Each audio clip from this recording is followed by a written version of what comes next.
Hey guys, it's Lucas Paqueta and welcome back to another episode of football daily. और आज के episode में अगर हम सबसे पहले अपने स्वदेशी मूवमेंट की बात करें तो भाई यहाँ पर दो बड़ी अपडेट है, एक अच्छी है और एक थोड़ी सी यहाँ पर आप कह सकते हो कंट्रोवर्शियल है। मतलब भाई यार ये डेवलपमेंट ही तो है। अगर फुटबॉल डेली के एपिसोड में इंडियन फुटबॉल के मसाले में बात करें तो समझ लो कि छेड़छाड़ हो रही है, और जहाँ छेड़छाड़ है वहाँ पर हेडलाइन है, जहाँ हेडलाइन है वहाँ पर यहाँ पर हमारी इंटरेस्ट है। सबसे पहले अगर हमारे अच्छी अपडेट की बात करें तो भाई यहाँ पर उत्तर प्रदेश का अब पहला प्रोफेशनल क्लब आता हुआ दिख रहा है, जिसका नाम यहाँ पर रखा गया है इंटर काशी।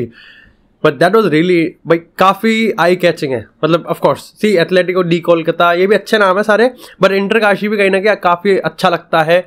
मतलब सुनने में ठीक है, कानों को भा जाता है। अब यहाँ पर ये एक आरडीएल अगर हम बात करें इंडस्ट्रीज, या फिर आप कह सकते हो कि मोटे मोटे तौर पे एथलेटिको मैड्रिड यहाँ पर आ चुकी है, इंडियन फुटबॉल में एंट्री कर चुकी है। और मैंने परसों ही एक इंडियन फुटबॉल पे एक डेडिकेटेड एपिसोड रिकॉर्ड किया और उसमें कह ही रहा था कि किस तरीके से जो बाहर की जो बड़े बड़े फुटबॉल क्लब्स हैं कैसे वो इंडियन मार्केट को एक्सप्लॉइट कर रहे हैं। और आज उसका प्राइम एग्जाम्पल हमारे सामने है। ये बहुत ही ज़्यादा अच्छी चीज़ है। एक बड़े बड़े हेडलाइन में एक छोटी हेडलाइन ये भी है कि एथलेटिको मैड्रिड अपनी पहली फुटबॉल अकेडमी भी खोलने जा रही है, जिसका नाम उन्होंने यहाँ पर एथलेटिको दी भारत रखा हुआ है। और इस इनिशिएटिव के अंडर वो यहाँ पर फुटबॉल अकेडमीज को खोलने वाली है इंडिया में। ये बहुत बड़ी चीज़ है। इसके साथ अगर छोटे डेवलपमेंट्स की बात करें तो सबसे पहले तो भाई यहाँ पर ऑफ कोर्स कंट्रोवर्सी कहते हैं तो काफ़ी लोग यहाँ पर राइट विंग लेफ्ट विंग वो भिड़ जाते हैं, जैसे भिड़ते हैं कि भाई इसका जो लोगो है वो ऐसे नहीं हो सकता। मेरे को देखो सीधी सी बात है, आई थिंक जो क्लब है उसकी अपनी एक वैल्यूज़ होती हैं, जो क्लब है उसका एक अपना तरीका होता है, एक सिस्टम होता है, एक पूरा का पूरा कल्चर होता है। और इंटर काशी की बात करें, बनारस का ये क्लब है, तो ऐसे में आई थिंक यहाँ पर एवरीथिंग इज जस्टिफाइड। उनके पास ये फ्रीडम है और उनके पास ये पूरा का पूरा एक क्रिएटिव लिबर्टी है। क्रिएटिव लिबर्टी से मेरे को आदि पुरुष के डायरेक्टर याद आ जाते हैं, तो ये पूरे वर्ल्ड की माँ बहन एक हो चुके हैं, बट मेरे को इसमें कोई खराब नहीं लगता। बाकी क्लब्स की बात करें तो इंडिया में बहुत तमाम ऐसे क्लब्स हैं जिन्होंने अपने कल्चर को रिप्रेजेंट करने की कोशिश की है, and this is a way to express. चाहे बारसा की बात करो चाहे बड़े बड़े क्लब्स की बात करो।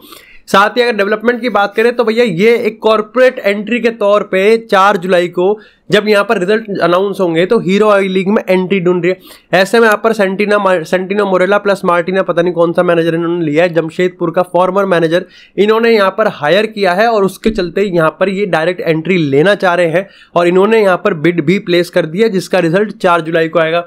इसी के साथ अगर खट्टी मीठी अपडेट की बात करें तो यहाँ पर भाई हाल ही में एक चीज कंफर्म की गई है टाइम्स ऑफ इंडिया से कि ईगो स्टिमैच और शाजी प्रभाकरन यानी कि एआईएफएफ के जनरल सेक्रेटरी, इनके बीच में यहां पर 10 मिनट तक बात चली है। और इसके हमको चीजें मतलब समझ में आ रही थी मेरे को काफ़ी टाइम पहले भी। आई थिंक ये जब पहला रेड कार्ड मिला था और जब दूसरा रेड कार्ड मिला तब ये कंफर्म हो गया था कि एआईएफएफ के अंदर काफ़ी सारे ऐसे लोग हैं जो कि ईगोस्ट मैच के इस एटीट्यूड से थोड़े से यहाँ पर खफा है। ऐसे में यहाँ पर शाजी प्रभाकरन ने सीधी सीधी बात कर दी कि भाई क्या हिसाब है। अब डेफिनेटली इस मीटिंग के हमको यहाँ पर क्रेडेंशियल्स हैं वो नहीं मिले हैं, लेकिन काफ़ी सारे जर्नलिस्ट जो कि इंडियन फुटबॉल को कवर कर रहे हैं उन्होंने यहाँ पर ये चीज़ कहा है कि ऐसे में यहाँ पर शाजी प्रभाकरन ने यही चीज़ कही है ईगोस्ट मैच को कि आप जहाँ पर अवॉइड कर सकते हैं आप वहां पर अवॉइड करें।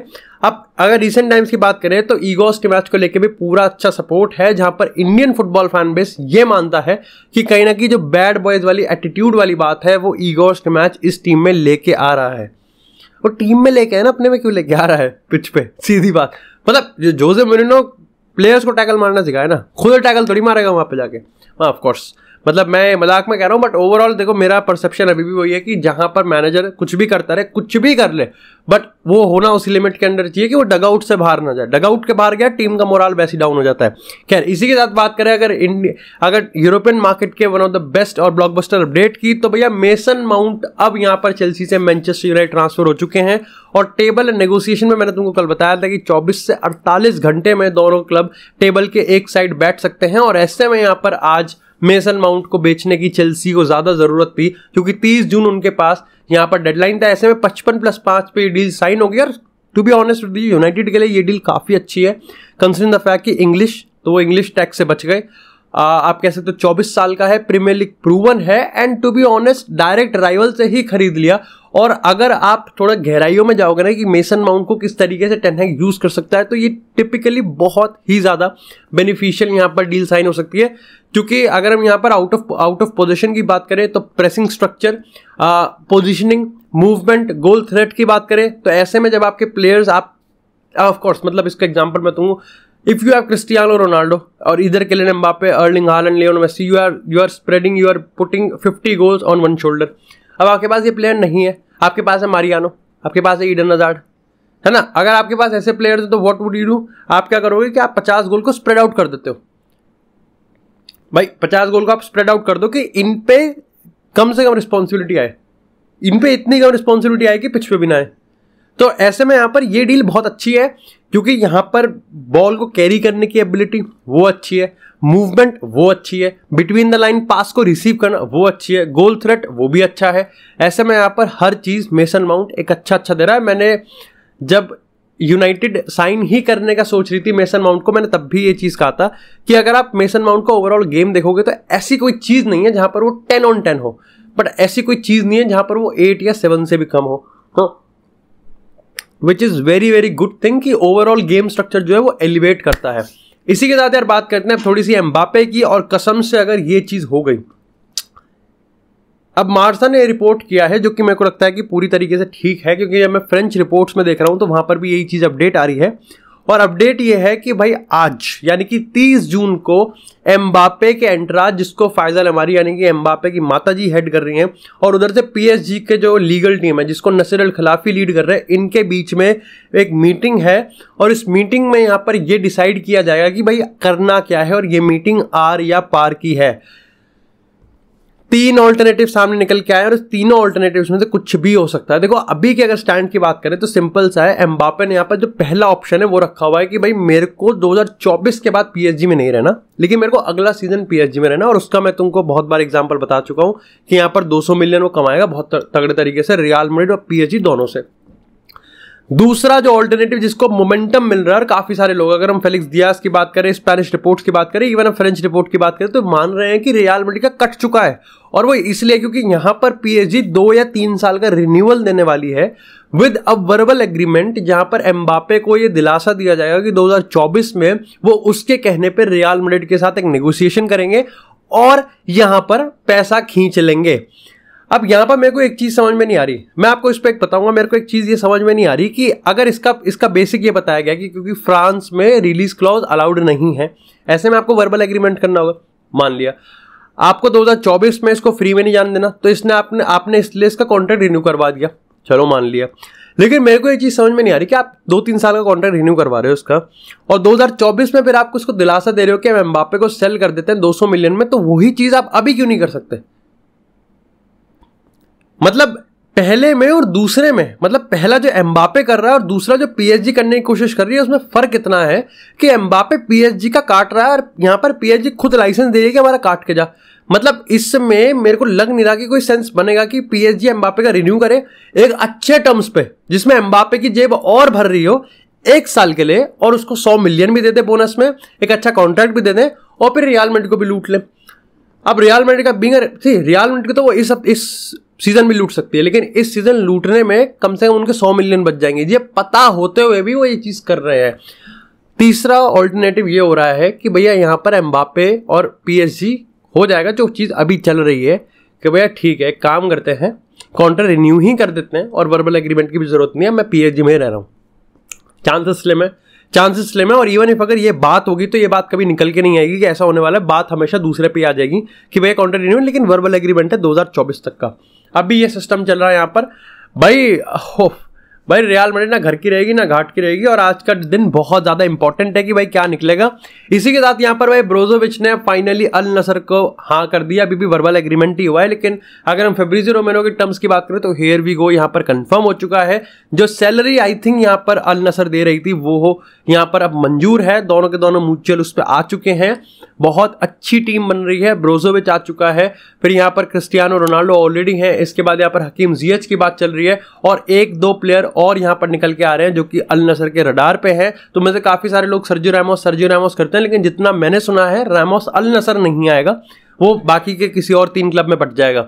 इसी के साथ यहाँ पर सऊदी ने 2 डील्स और साइन किए। सबसे पहले उन्होंने रॉबर्टो फर्मिनो को साइन किया है जो कि अल हाली के प्लेयर होंगे, और इसी के साथ यहाँ पर अल इत्तेहाद में भी आने वाले हैं सेल्टिक के 24 साल के लौंडे जोटा स्ट्राइकर, वो भी जाने वाला, जिसके लिए 25 मिलियन सेल्टिक को दिया जाएगा। और वो यहाँ पर साइन, तुम लेवल देख रहे हो, यंग प्लेयर्स को लेके आ रही है, एंड दिस इज हाउ अगर हम बात करें सऊदी लीग भाई अपने आप को डिफरेंट बनाना चाहती है। अगर हम MLS से बात करें, अगर हम यहाँ पर चाइनीज सुपर लीग की बात करें, इसी के साथ बात करते काफी इंटरेस्टिंग स्टोरी की। तो हाल ही में गैरेथ बेल जब गोल्फ खेल रहे थे ना भाई, हाँ, तो उनसे एक इंटरव्यू पूछा था क्रिस्टियानो रोनाल्डो के बारे में, और उन्होंने काफी इंटरेस्टिंग सी चीज कही। देखो, उन्होंने कहा कि रोनाल्डो से मेरा कभी पंगा हुआ नहीं है, Ronaldo is a very good guy with a good mentality.